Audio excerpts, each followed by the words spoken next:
soaked into the bones. Max moved ahead with Dagmar by his side, both alert. Caliop lagged behind, grumbling with every step. Caliop. We've been walking for hours. I'm cold, I'm starving. I definitely heard a bear. And let's not forget, no Wi-Fi out here. Forest clearing, nightfall. Max came to an abrupt stop, scanning the surroundings. Max. Here. We'll make camp. Caliop dropped onto her backpack with a sigh, completely worn out. Later, campfire. The crackling flames offered comfort against the frozen hush. Max set up a portable station, solar panels, a rugged military laptop. Max. Can you give me a hand with the tent? Wrapped in a thick blanket and warmed by a hot meal, Caliop looked at him skeptically. Caliop. And what's the plan for finding this legendary troll? Max. We'll use drones to scan rocky terrain. He eats stones. Where the rocks go missing, we'll find him. Caliop let out a long, weary sigh. Caliop. Watching rocks, how thrilling. She dragged herself to her feet and slipped into her tent, leaving behind the faint rustle of the nocturnal forest. The tiger stood watch in silence, as the darkness thickened. The journey had only just begun. Scene, Siberian tiger, exterior, aerial view. A vast ocean of snow-covered conifers stretches beneath a dull, overcast sky. In the heart of the desolate landscape, an old, abandoned military warehouse rises like a fortress, weathered by time, but still commanding in presence. Armored trucks and off-road vehicles are lined up in formation, while armed men in dark tactical gear check their weapons, load supplies, and adjust their gear with military precision. The air vibrates with the roar of engines and the metallic click of weapons primed for action. Area, abandoned military warehouse. Inside the industrial gloom, the heavy echo of boots bounces off rusted metal walls. A wild-looking woman with reddish hair strides forward with the confidence of a predator. In her arms, she carries an Egyptian cat with piercing eyes and a mutilated ear, purring with arrogant indifference. She stops in front of a towering figure hidden in the shadows, a man with obsidian-black skin, smooth and gleaming, and eyes of burning amber that seem to peer straight into the soul of anyone who dares look. His very presence radiates danger, and when he speaks, his voice is deep and rough, like fractured stone.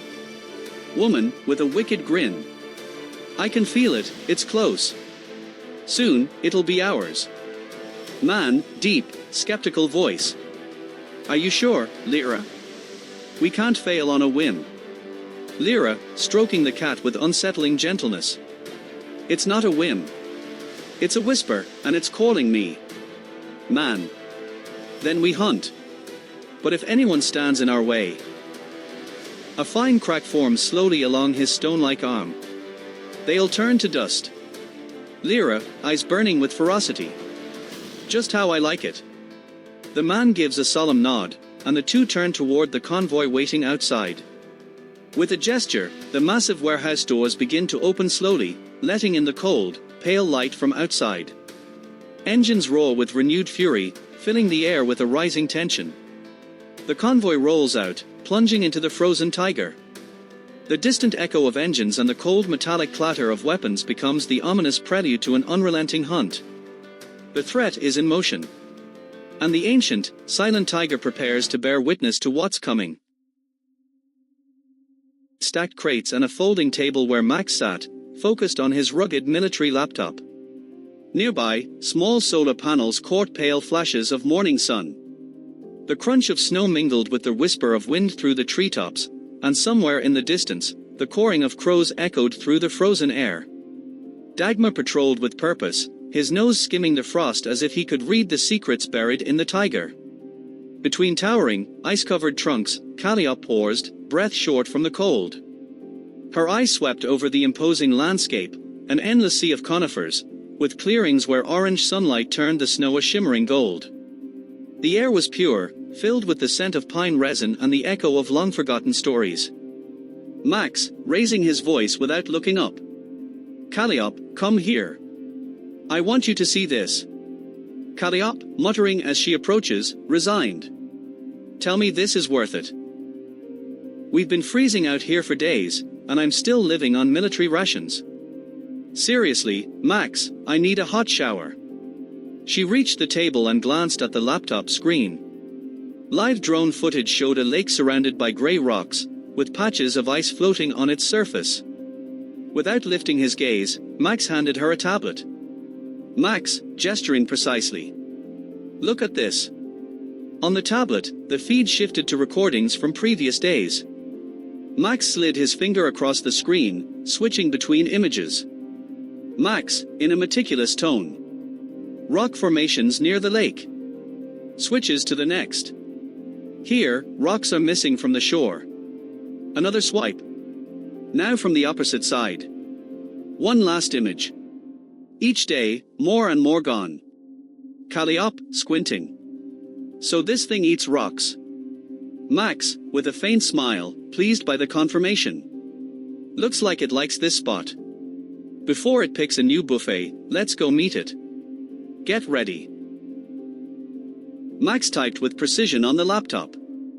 On the screen, the drone feed showed it pulling away from the lake, slicing through the leaden grey sky. Beneath its shadow, the pine needles swayed in the wind, and the cold seemed to crystallize every gust of air. The drone flew forward, crossing a snow-covered ridge. Then suddenly, it stopped. The camera panned downward, slowly. At the top of the hill, still as a war statue, Kravos stood watching through a pair of binoculars. His skin, rough, fractured black stone, like obsidian, gleamed under the pale morning light. His amber eyes burned like ancient embers, radiating a predator's patience. His black uniform melded into his outline, a hunter perfectly blended into the forest's dim palette. The wind rustled through the trees, cracking the snow-laden branches. And for a moment, the world seemed to hold its breath. The lake, a frozen jewel nestled in the heart of the Siberian taiga, shimmered with cold brilliance under the waning sun. Its icy surface mirrored a grey-tinted sky, streaked with lingering mist that clung to the water like winter's whispers. In the distance, towering firs leaned into the wind, their crowns bowing with the groaning of ice and snow. Max, with his ever-present backpack slung over his shoulder, moved forward cautiously. His eyes swept across the terrain, absorbing every detail with calculated precision. Dagmar, his loyal companion, sniffed the air, his white coat glowing stark against the frozen world. A few steps behind, Caliop came to a halt. Her eyes wandered across the vast, snow-blanketed horizon, overwhelmed by the sheer scale and the ancient silence of the place. Without looking away from the drone feed, the pattern of missing rocks is cyclical. This should be its next feast. Max moved among frost-covered stones. His boots crunched against the hardened snow. Something unsettled him. He frowned, and his posture grew tense. Suddenly, a sound thundered along the lakeshore. As if something massive had just torn through the stillness of the snow. From a rocky ledge, a dark figure slowly descended. Kravos. His stone-like skin cracked with each step, the sound like rock splintering under unbearable pressure. His towering silhouette cut through the white landscape, and the weight of his footsteps left deep marks in the frost. With a mix of confusion and fear. Is that the troll? Doesn't look very friendly. Max, serious, handed her the backpack without taking his eyes off Kravos. Low, firm voice. No. He was at the record store. Stay behind me. Max stepped forward, facing the obsidian giant. Kravos, voice ragged, mocking, and cruel. This is the end for you. I'll take my time, and enjoy every second of it. Max didn't wait. He threw off his coat in a swift motion and swung a punch straight at Kravos's rocky jaw. Crack. Pain shot through his hand. Kravos barely moved. Max went for another strike. But the brute caught his arm effortlessly, squeezing it like paper. Kravos, with a wicked grin. My turn. Max's arm twisted under the overwhelming pressure. In a brutal motion, Kravos hurled him like a rag doll. Max hit the frozen ground hard, his back slamming against the icy shore. Blood painted the snow red.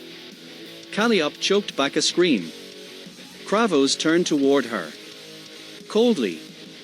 Lyra wants you alive. But she didn't say in one piece. He advanced slowly. His presence weighed like a looming shadow. Then, a flash of white. Dagmar leapt, fierce and fearless, teeth bared, aiming straight for the enemy's throat. But Kravos was faster. He caught Dagmar mid-air and slammed him into the ground with terrifying ease. Dagmar's whimper shattered the silence. Caliop felt her melt into pure rage. Kravos raised a massive rock over the dog's motionless body. Then, a sound. A deep rumble. A primitive, colossal echo. The snow beneath Kravos's feet trembled. Behind him, a huge boulder began to stir. And shifted. With a mineral roar, Grendel emerged. 3 meters tall, his body a fusion of ancient stone and moss. His eyes burned like hidden embers beneath layers of rock. Deep voice, echoing through the earth itself. You will not touch this animal. Before Kravos could react, Grendel seized him with crushing strength. Kravos kicked, struggled. But he was nothing. A crack. A final snap. With one swift motion, Grendel tore off his head. And devoured the stone body without effort. He paused, as if savoring the taste. Curious, wiping a hand across his stony chest. Spicy.